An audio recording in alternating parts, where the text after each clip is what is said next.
The views expressed in this presentation are those of the hosts and guests and do not represent the views of any lodge, Grand Lodge, appended body, or any other person or persons whomsoever.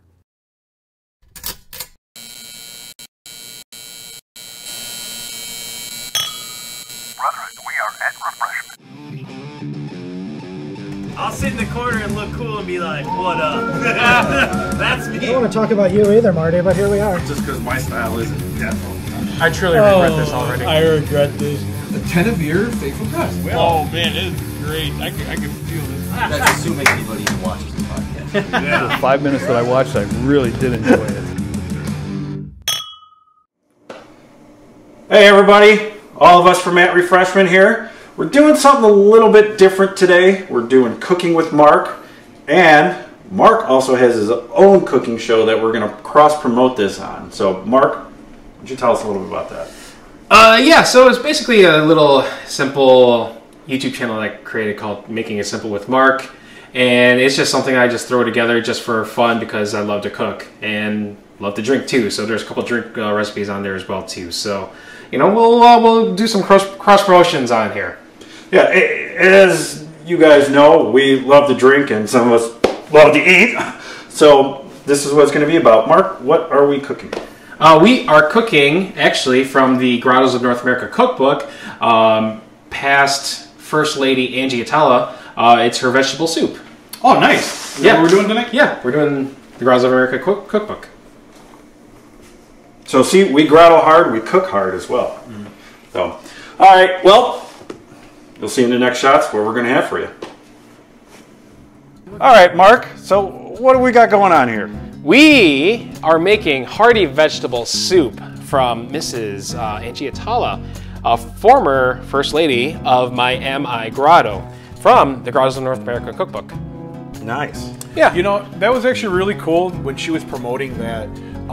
She put out through like email and different things on social media, and she asked a lot of prophets' wives, girlfriends, whatever, if they were willing to share their recipes. Yep. They would go in this book, and I think the outpour was good. You know, it was really good. I mean, there's a lot of. My wife bought this book. I mean, I'm guessing Amanda bought this book too. You know, and it was a good promotion. Good. For the realm, you know, with because a good portion of that came from donations, right? Yeah, a lot of it came from donations, and basically, I mean, like if you're looking through this book, there's the names of the names on here. You know, we got obviously Mrs. Atala from Miami, Jennifer Humphreys from Samus is on there. I know, yeah, they all got credit. You know, they sent in a recipe, you got credit for it. Yeah, I think that's great. Yusuf Khan is on here, Islam Abbas. You know, so I mean, like there's just all these grottos up on here. So this was a really, really good thing here. So yeah. So for this soup here, it's actually very simple. It's really not that hard because it is a vegetable soup here. But it's, if anything, it really just helps you focus on cutting techniques. You know, so we got some dicing here. We got how to cut some onions here, mince some garlic. So I know at least for onions, it can be really easy. Just cut it down that way, and then just cross it that way, and you got your diced onions. For carrots, almost kind of the same thing here. Just cut it down lengthwise, as you can see right here, and then just cut it at a 90-degree angle, and you got your little diced carrots. One simple thing I have here is for this garlic, and you know, anybody who really does garlic is actually kind of, you know, it can be a pain. It can be really a pain. But what simple thing I have, here's a stone that I have. It's a river stone. Is that a pet rock? Yeah, it was my pet rock, but it's been bad, so just, you know, that's all you do. Take the garlic, smash it. Take out the paper husks.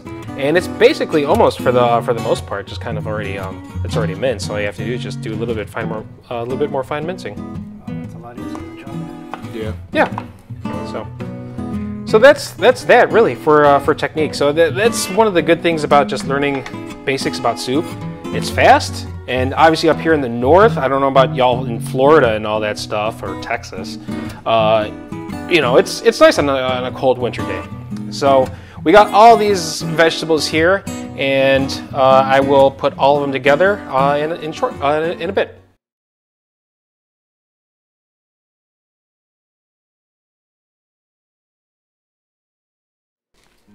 All right, now we're back. So we are gonna start cooking here. Easily, first thing we need to do is oil the pan. So if you wanna bring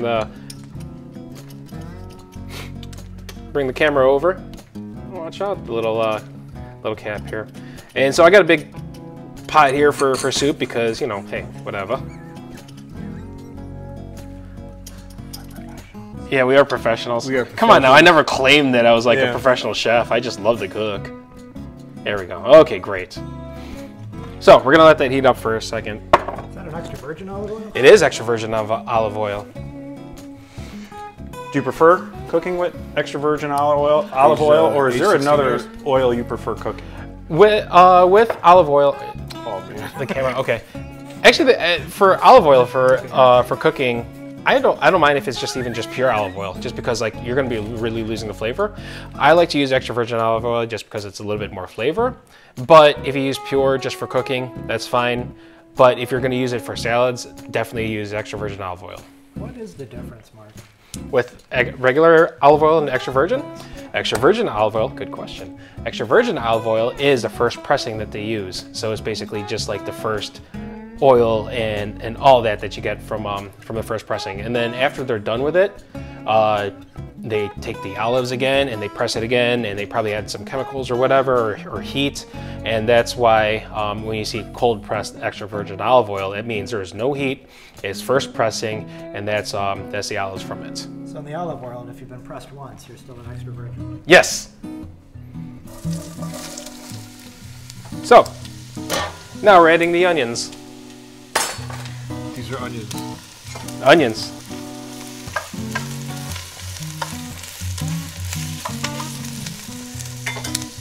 I also like to add some salt and pepper kind of in the beginning to help with the cooking, because salt brings out the water and help to cook faster. Now, Mark, have you always been really into cooking, or like how did you just get into it? Like just what, living on your own, or just something you picked up? No, you know what? I actually picked it up from my mom. She loves to cook, and she got it from her mom. Okay. Who loves to cook. And so, you know, I always kind of had like I was always in the kitchen, even as a kid. Yeah. You know, speaking of which, I have a baby. You know, I'm a daddy Quality now. baby. Quality baby. Quality baby. So I was always in the kitchen, and so, you know, growing up, you know, I started making mac and cheese and always just fidgeting with it, adding other stuff to it. And then I guess really it started really taking off in college. Okay. Because I wasn't the guy who would go to the club and try to, like, you know, be like, hey girl, what's up, you know, type of a thing. I would be the guy, you know. You got the arms and shoulders for it. I do. And the calves. And the calves. And the calves. And the calves. But I was the guy who would be like, oh, you had a bad day? Oh, you had a fight with your boyfriend? Well, come on over. Let me cook for you. And well, here I am. So You slick man. Oh, good idea. You're terrible. Hey, you know, they always say, like, what was it? The easiest way to a man's heart is food. Well, women too. Oh no, it's women too. Women love to eat. Yeah, they do. Like they like the kid. Because if you've ever dealt with a hangry woman, it is not fun. No. Yeah. It is not fun. So how long do you let this simmer or cook? Just let it kind of cook until it's starting to kind of get translucent here. Keep high heat. And just keep. God, it already smells great in here. Oh yes. Yeah, that's the onions. Oh yeah. Oh, I can't wait till you put the garlic in there. Oh, it's so good. Actually, that's what's next on here. So, one of the secrets to garlic here is, which is actually related to the onion family, is never put the garlic in first because you're gonna burn it, and burnt garlic tastes bad. So always put it in after, and so it will cook together and start releasing its flavors. So we'll let that go for another couple more minutes. So Mark, you mentioned you and your lovely wife Amanda just had a baby. Yes. How do you manage to find time to actually make a home cooked meal when you're dealing with little Rugrat running around? Well, I mean, right now, you know, little Rugrat's not running around. She's just kind of just type of a thing. But I mean, really, to answer your question, it's just more of meal prep. You know, they always like, you know, stress meal prep, and it kind of is actually kind of true. Just because you're like, okay, you know, I work Monday through Friday, you know, 5 o'clock to 3 o'clock. So it's like I'll try to find time during the weekday, and if it is, it'll be a quick meal. But on Saturday, Sundays, I'll find something to make like a big pot of, and then we'll just eat it for the rest of the week or half the week. Yeah. No, you know, yeah, having a kid, you know, it eats up a lot of time, but you got to make that time. But there's still things you got to do. Yeah. You know, you got to work still. You got to eat. And you got to take care of the kid. And you got to take care of the kid. You know, sometimes you got to let the kid cry, or sometimes, you know, I can't even tell you how many times, you know, I remember when my daughter was first born, you know, if I wasn't there or Jenna wasn't there, whatever we had to do, whatever we were doing, yeah, the baby was on her hip, you know, like just, you know, needed to be there. You know, you got to still do what you got to do, you know, no matter what. It's true. You know, and it's time management, really. You know, sometimes, you know, if you can get them to sit in their rocker or bouncy or whatever and just hang out and be calm and be happy there, it's great. Oh yeah. Other times it's not gonna. Yeah, I mean, it's not gonna work out that way. Amanda, what she does is she'll put the baby in what we call the jungle, and it's like a little thing that just goes over, and the baby will just play with it. And that's, I think, like she'll play for about half an hour, which is more than enough time to like cook, clean, or you know, whatever she needs to do. So in between all that, I added some carrots and celery to it, and for people out there who actually are a big fan of cooking, the carrots, onions, and celery is what the French called mirepoix, and this is basically like a big base for flavor right here. I added some thyme on here, and it's some dried thyme, and I like to add my dried herbs kind of in the beginning. Oh God, you smell that? Ooh. In the beginning, so you could it has time to bloom into with the oils and stuff. Yeah. So we got that here. If you can see right here, we got some nice caramel crusty bits here, or not caramel, but I mean like, you know, some burnt bits, but it's going to be really good flavor here. So we'll let that cook for a second, and then I'm going to add some tomato paste. Now, Mark, I know we just talked about trying to find time to, you know, cook and do whatever you got to do with the newborn. How is managing time with, you know, doing Masonic things and having a newborn? It can be challenging. I will be, you know, I'll be upfront and honest about that. It can be challenging at times, but you know what? It's a lot of communication. Yeah. You know, talk with the wife. Be like, hey, listen, like obviously, there's this stuff going on. You know, do we have time to go? Can I go? Yeah. Type of a thing. You know, you always joke. You're like, the wife's not letting you go out. Well, you know, you got to see the other side too. It's like you don't want to, you know, you don't want to leave her with the kid 7 days a week. You know, like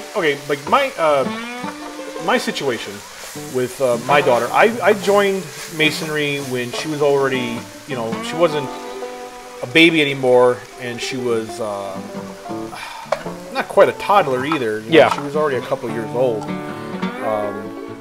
You know, wow, God, I can't remember now. Was she like 10 when I joined? I can't remember now that I'm talking about it. But my situation was different because, you know, she was with her mother. Yeah. And I would only get her every other weekend. You know, so my time was spent a little different. Yeah. You know, so I didn't really have what you have to go through with Masonic events and everything. Yeah, but I mean, at the same time, I mean, if you pick, I wouldn't say pick, but I mean, like, if you know the right brothers and like even like some of the bodies, you know, you could bring the kid too. Oh yeah, yeah. You know, I mean, like I remember when my daughter was, I think, 2 months old, I want to say. We went north to Audubon Grotto and had their installation. Yeah. She was just there, you know. So I mean, like, Yeah. it's not hard to even really bring your kid to Masonic No, events. it's not really. You know, it really isn't. You know, except, you know, certain things, of course. You know, like, I mean, we can't have the kid in there when we're doing degrees. Or No, of course not. You know, but like something that should be no problem. And my daughter, she's actually, there's been a few times where it's like, all right, you know what, I gotta go and I gotta be here for this. You know, all right, kid, you're coming with. Yeah, You know? yeah. But, you know, usually like there'll be, you know, sometimes there'll be somebody's wife there and she'll hang out with them. Oh, yeah. You know, because my kid knows pretty much most of the people I hang out with when it comes to, you know, Freemasonry. So that helps a lot. Mark, what was that you just added? So this is actually a little bit of a twist from Angie's cookbook. Sorry, Angie. I just had to add a little bit my twist to it. I had just added some dry white wine to it. And the good thing about this, and this is actually a little bit of like food chemistry here, is especially with tomatoes, there is flavor. Actually, anything here. So there's flavor that is soluble either in fat, water, or alcohol. Take tomatoes, for example. You know, like pasta sauces. You have, what is it, the vodka sauces? You know how vodka sauce always tastes different than regular marinara sauce? Mm-hmm. That's because there's alcohol-soluble flavors in tomatoes. And this is... And it brings out the flavor. What is this you're adding? Chicken No, broth? yeah, this is actually just vegetable broth. I'm just adding it. This is actually kind of like a... I actually inadvertently made some... Is this vegan? This is actually vegan. Ooh. Wow. Oh, the whole thing's ruined. Okay. Oh, Yeah. Show's canceled. Show's canceled. Show's canceled. Show's canceled. That's bad branding. Bad branding. So no, I actually just made this vegan, but you know what? I mean, obviously you could do chicken broth to it. You could do whatever you want. But you know, this is very simple. It's very quick. So I just added some vegetable broth to it. I'm gonna actually add another one. I didn't know if I needed both of them, but good thing I did.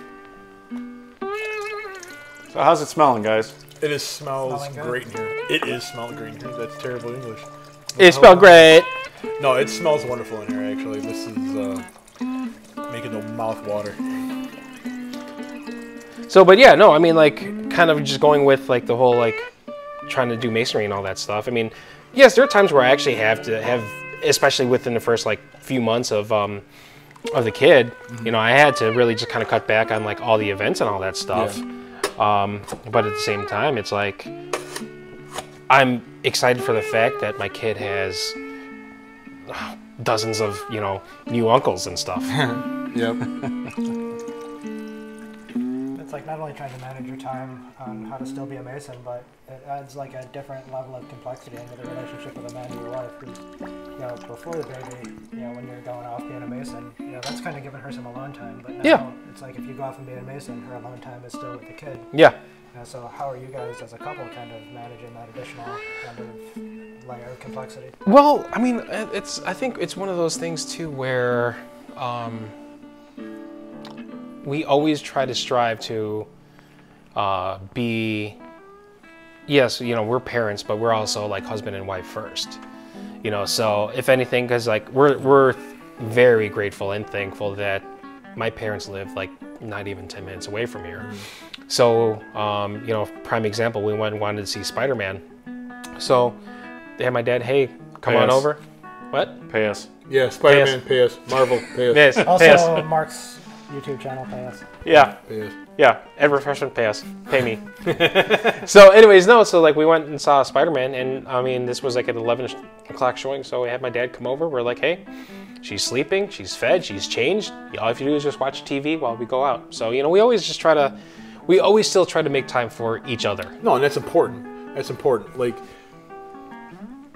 not everyone is lucky enough to have that support system. No. When they have a child. You know that old saying, you know, it takes a village to raise a child, and it's true. You know, you need, if you don't have that support from family and friends, it makes it difficult. It is. It really does. And it takes a toll on the couple. You know, you're parents, but you know, like you said, you're a couple too. Yes. And without each other being together and being able to still, you know, bond, it can make things. It could end disastrously. It is, and it really can. It's a lot of communication. Yeah, you know, it's a lot of communication. A lot of work, obviously. Oh yeah, that's what relationships are. Oh, it is. It is. What? Since when? But you know, and it's not a 50-50. It's always like, you know, like 80-80. Yeah. You know, and the night before that baby was born, it's like your relationship with each other. You were the most important people in each other's lives. Yeah. All of a sudden, that baby enters the picture, and now you both are playing second fiddle to each other. Oh yeah. No, you know, and then, you know, I mean, not to sound rude about it, but that's the way it should be. The baby is the most important thing. You are last. Yeah. When it comes to your children, you are last. Yeah. Okay. And I don't care what anybody says. That's just how it is. You know, you know, whatever your child needs comes first. Whatever you need comes second. But you do still need each other. Agreed. You know? But what we do as parents sometimes is we forget about our health, because that's true. We have to be. We have to be healthy. We have to be in decent shape. And I'm not talking about, you know, like working out, but shape to take care of someone else. Emotionally, mentally, you have to. If you don't, you know, what is the child going to see while it's growing up? You know, you don't want. One big thing a lot of people need to remember too is not you can't project yourself on your child too much. You know, you want your child to grow into themselves. In my opinion, this is just me. You know, I have, as of now, I only have a daughter. You know, but it's my daughter. And, well, it's mine and her mother. You know, it's our daughter. But what I'm trying to say is, I want her to be better in everything than I am. You know what I'm saying? Because that's the continuation. You know what I'm saying? That's your legacy. Yeah, your children is your legacy. That is the next level. You know what I'm saying? So, as a parent, that's really the most important thing to me, is and not beating that into them. It's just the hope. You know, I want them to do better. I want them to be better. You know, and that should be the goal for anybody, in my opinion. Oh yeah, definitely. When they have children. You know. So I just added a can of tomatoes. Some butternut squash in here. I don't know if Angie's watching. She should know this bowl. So we're gonna let that simmer for a bit here. So I'll just kind of put it covered, and we will bring to a boil. We gotta reduce the simmer. Get a good stir. Good stir. Look at that. Look at that. Look at all those vegetables in there. Got a sous chef today. Yeah.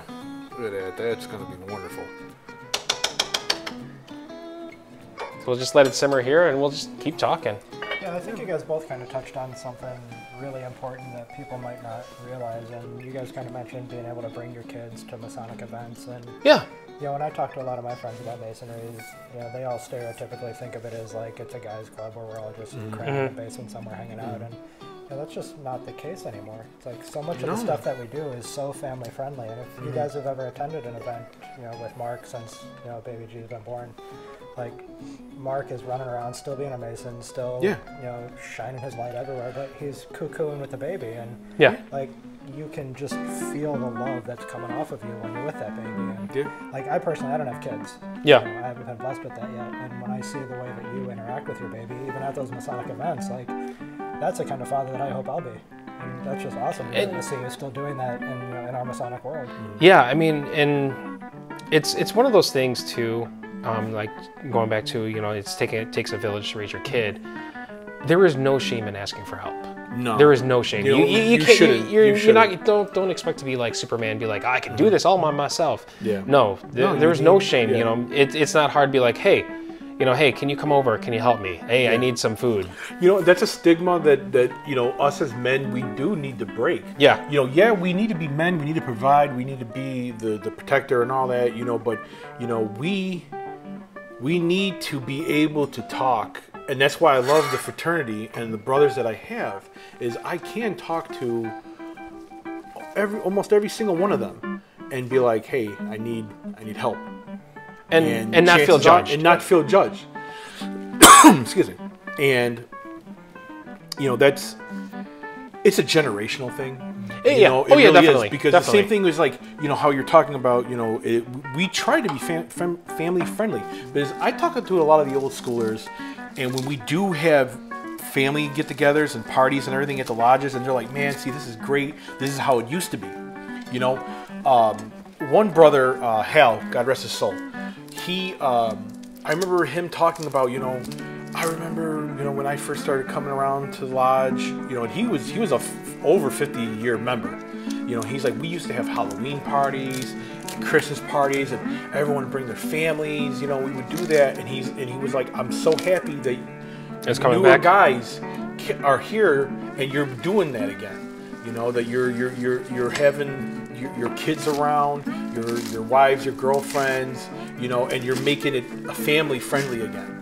You know, and sometimes that's what happens is, you know, the older guys, you know, their kids grow up, they don't join, or they can't join because maybe they had all daughters or whatever, and, you know, it kind of dies out a little bit, but then the new guys come in, the young guys come in, and they're, you know, coming in, and then all of a sudden they're starting to have families, and it comes back. Yeah. You know, everything kind of has that. It's a circle. Yeah, it's a circle. Cycle. It is. It's a cycle. It really, truly is, you know. Yeah, it's like everybody realizes, you know, just how short we all are on time. Yeah. Yeah. We've never got enough time to do everything No. we want. And it's almost, you know, if you show up to do something and you're giving somebody your time, it doesn't matter if you've got a kid on your shoulder and you're walking around bouncing a baby. It's the fact that you're still there and you're still hanging out with your brothers. It's like the baby doesn't even, it's like the baby's not even there. It's just, you know, if I have to choose between hanging out with my brother Mark and his baby or not seeing my brother Mark, bring the baby everywhere. Yeah. Yeah. You know, I mean, there's times for, you know, times, you know, that wouldn't be appropriate, but, you know, for the most part, I don't care if you consider that guy your brother, your friend, him having his kids around should never come into play that you're not going to see each other. Yeah. You know, if you ever called me and be like, hey man, I could really use, you know, some guy time, you know, can we go do this? I'll have baby G with me or whatever. Be like, yeah, that's totally freaking cool. Yeah. You know, that don't matter. You know, and that's the way it should be. So, Mark, what was that you just stirred around in there? So I just added some rosemary, and it is actually, it is an evergreen from the Mediterranean. So, I mean, it will smell piney, but it will give it a nice, good flavor to it. And I see you skimming the... Yeah, so, and this is, you don't really have to do this, but I like to do it, is just kind of skim. It's, you know, it's just kind of cleaning up the soup, per se. You know, it's not really dirty, it's not going to, you know, hurt you or anything like that, but I was just doing it. It's kind of like my little thing. And as you see with what I was doing, I was cutting up some kale here. And kale is actually part of the broccoli family, which is part of Brussels sprouts, broccoli, cauliflower, cabbage, and all that. So, you know what's funny? I love all of that. I really don't care for kale. It's gonna go in your soup. No, I mean that's fine. You know, I'm just saying. But you know, it's so weird. Is, you know, when it comes to like food and everything, there are some things that you dislike, but if you really think about it and look at it, it's still part of the, you know, family. Yeah. Like, okay, earlier you were using olive oil. I love olive oil. I love dipping bread in olive oil. God, yeah. You know, the bread, with the pepper flakes and the oregano and the cheese and everything. I can't stand olives. I can't eat olives. I can't do it. I can't don't do it. like olives either. But I've tried. Yeah, they could taste really funky. I'm a black olive man. As a kid, I used to eat the black olives out of a can. no, I would put them on my fingers. And I can't do it. I can't. Like jalapenos, playing with them. I can't eat them soggy. Really? To be crisp. Like the pickled jalapenos? You don't like pickled jalapenos? I don't know what it is. Okay. It is.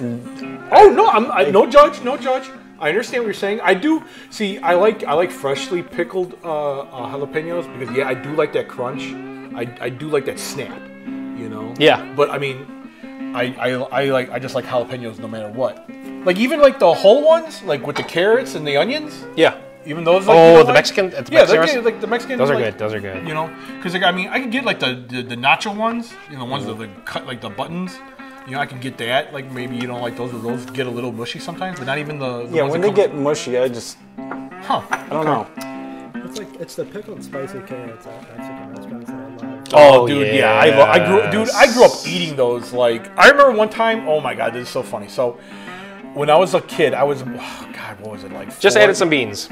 Like now we're gonna let this simmer. 5th grade, my mom packed me a lunch, and she put some of those carrots in my lunch, you know, and I'm eating them, and I remember this one kid. He's like, "Oh, I love carrots. Can I have one?" I'm like, "Yeah, sure." Not thinking.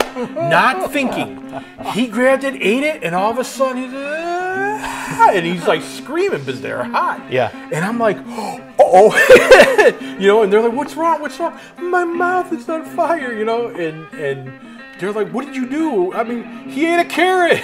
You know? I don't know what it is about the area that I live in. I'm right on the Elmhurst Villa Park border. I have a taco place like every 2 Oh no, blocks. there's welcome to Chicago. Not a single one of these taco places in Elmhurst and Villa Park give you the pickled carrots. What? It drives me nuts. That's heresy. They don't give it to you? They don't have them. Like, they don't have I them? go in and ask them, and they look at me like I'm crazy, and I'm like, That's blasphemy. That's heresy. I can't even. What? yeah, don't eat your tacos in Villa Park.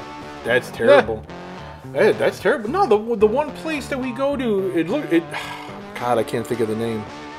They have it. It's right there, right by the Harley dealership. Oh yeah, I know on what North. you're talking about. You know, it looks like it was a Pizza Hut at one time. Yeah. You know what I'm saying? It's a repurposed one. Is it the seafood one? No, that's Marisco's. Yeah. Oh, I love that place. Oh yeah, Marisco's. I love is Mexican awesome. seafood. That place. Hey, Marisco's, pay us. Pay us. But no, they have real good food there. Their food is bomb. But like, it's actually kind of like across the street from it, and they give you like, you know, they'll give you like a couple bowls of those. But you know what? Some of these Mexican restaurants now are I don't want to say they're cheap because it's probably just wastefulness. But like now, a lot of places they charge you for the medley. You know? Yeah. It's like, yeah, dude, come on, man.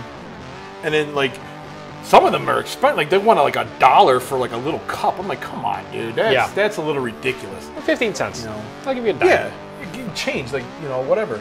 Change. But oh man, God, now I'm like hungry now. It's looking good, Mark. So yeah, so we got this simmering here. Rosemary's starting to fall apart. So before you serve it, obviously you just want to take out the main here because nobody really wants to eat that.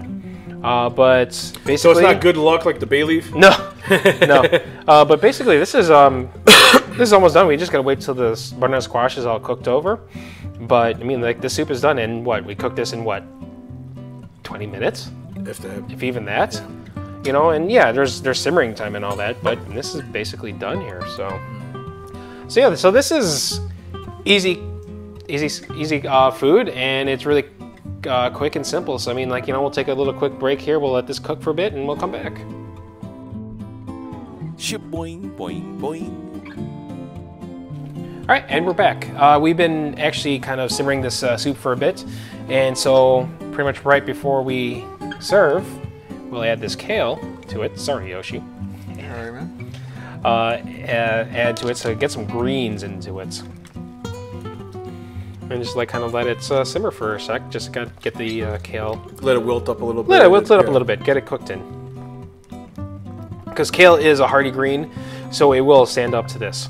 Mm-hmm. But this vegetable soup is basically done. I mean, you could also add other vegetables to it, whatever you feel like. You know, you could do zucchini, broccoli, add some potatoes to it.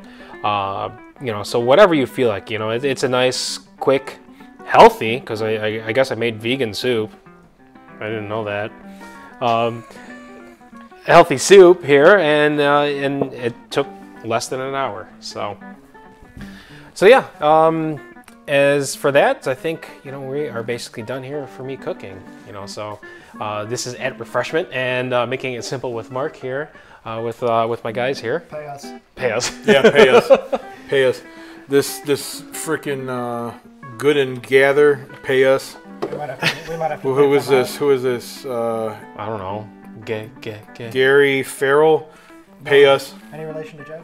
Probably not. I have no idea. You know. So you know, the vegetable people, you're going to pay us. All right. Coming after you, big vegetable. Yeah, big vegetable coming after you. But yeah, man. But yeah, so we'll bowl this up, and we'll see you guys in a few minutes here.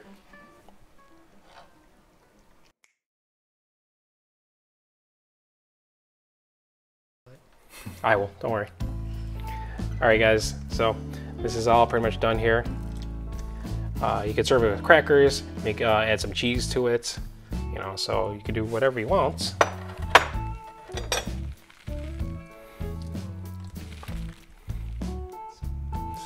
It is hot. That's hot. That's hot. Oh, it smells so hot. good though. That's smells hot. so good. Salt and pepper to taste. You know, it's to your own liking. Remember, you could always add salt, but you can never take away. So cheers, guys. To come to your house more often. Yeah, you know. All right. Good food. You get food, and then there's some liquors over here as well too. So. Oh yeah, forgot about liquors. Yeah. So I'm blowing on it for a minute here. Yeah, just eat the soup. But yeah, I mean, this is basically done. Thank you, Angie, for this recipe here. That's good. You know. That is good. Yeah. So. Yes, sir. So cheers, guys. Well, what do you think? That's hot. No, this is really good. This is really good. And yeah, what? Not even a half hour. No, not even. You know, that's, you know. And the cool thing is, this will actually taste better tomorrow because soups, like even chili, like especially chili, like yeah, it tastes. You know, it's good now. Wait till tomorrow. Oh yeah, chili is. Oh here, let me serve you. All right. Oh okay. You eat. You cook. Don't worry about it. It's so hot. That's so hot. That's hot. What, the bowl is hot? You can't even hold the bowl? I have delicate white collar hands. Jesus Christ. White collar hands. He doesn't know how to. Working man's hand. Yeah, I got working man I've hand never in worked a there. day in my life, Yoshi. His fingers touch mouse. Look, I ain't trying to be weird, but feel that right there. Dude, look at this. Yeah, look right here. Right here. Like, Hey, feel that. where? Right. Yeah. Right there. This is for the OnlyFans. No, like, right. I'm not stroking. Isn't your that crazy? finger. Yeah. Oh, it It is. Oh, you have such nice, supple hands. Unlike these unwashed savages, I have a solid moisturizing routine. Whatever. Dude, you know what? Kim's trying to get me to like do all that. Like, I don't do it until like my hands hurt. Well, I mean, Like, Well, mine are cracked. And yeah, when my hands crack. Oh, dude, it's terrible. I think when your wife's telling you to moisturize, it might be time to get a little lotion there, buddy. Yep. Yeah. But yeah, Mark, this is really good. thank you. Not that I was thinking it was gonna be bad, but this is really No, good. look at. She loves my rough hands. She's always like, That's you why have man's hands. You She have man loves hands. your rough hands. That's why she's telling you to moisturize. No, she tells me because eating. I complain. When I start complaining, I'm like, babe, my hands hurt, my hands hurt. Well, moisturize, go get the lotion, blah, blah, blah, blah. Other than that, she's like, you know, I complain about them. She goes, but you have man's hands. It rubs the lotion on the skin. They're manly hands. They're will.